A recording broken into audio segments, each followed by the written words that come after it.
ধন্যবাদ। সারা দেশের মতন বগুড়াতেও ডিমের দাম ঊর্ধ্বগতি এবং ডিমের দাম ঊর্ধ্বগতির পিছনে যে কারণটি, তার মূল কারণ কিন্তু একটা সিন্ডিকেট। আপনারা জানেন যে আসলে বগুড়ার কোল্ড স্টোরেজে ইতিমধ্যে প্রায় ৬ লাখ ডিম ধরা পড়েছে। বিভিন্ন কোল্ড স্টোরেজ থেকে ২ লাখ ৩ লাখ টাকা পিস ডিম ধরা পড়েছে।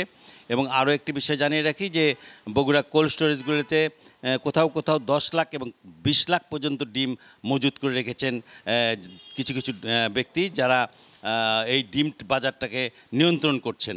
আমরা এই মুহূর্তে এসেছি এক ডিলারের দোকানে, যিনি ডিমগুলো বিভিন্ন জায়গা থেকে কিনেছেন এবং এই ডিমগুলো তার কেনা রেট উনি বলছেন ৯ টাকা ৬১ পয়সা এবং উনি পাইকারি বিক্রি করছেন হলো ১১ টাকা ৫০ পয়সা।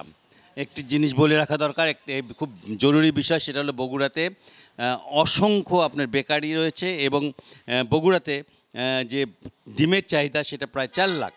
এই ৪ লাখ ডিমের চাহিদা পূরণ করার জন্য বগুড়ার যে ৫০টি আপনার পোলট্রি ফার্ম আছে সেটাতে হচ্ছে না, যে কারণে পঞ্চগড় থেকে ডিম আসে একটি বড় প্রতিষ্ঠানের। আমরা কথা বলবো এখানে যিনি ডিমের ডিলার, তার সাথে কথা বলবো উনি ডিম কী দামে কিনছেন এবং কী দামে বিক্রি করছেন, ডিমের দাম বৃদ্ধির পিছনে যে কারণ, এই কারণটা ওনার কাছে শুনতে চাইব। আসসালামু আলাইকুম। আমার বিভিন্ন জায়গায় থেকে ডিম কেনা আছে, যেমন নাবিল থেকে কেনা আছে, নারিশ থেকে কেনা আছে, কাজী থেকে কেনা আছে। গড় রেট করে আমার আজকে বিক্রি রেট হলে খুচরা বাজারে হলে ১১৫০ টাকা, আর পাইকারি বিক্রি হচ্ছে ১১৩০ টাকা।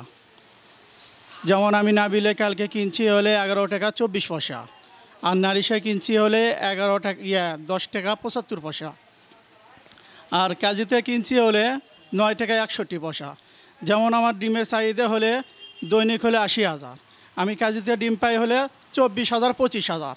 সেক্ষেত্রে আমার চাহিদা পূরণ হয় না, পূরণ হওয়ার না কারণে আমার বিভিন্ন জায়গা থেকে ডিম আনতে হয়। শুনছিলেন ওনার কথা।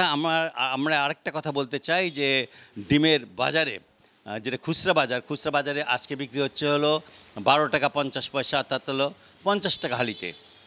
মোটামুটি বগুড়া থেকে এই ছিল আমার সর্বশেষ সংবাদ।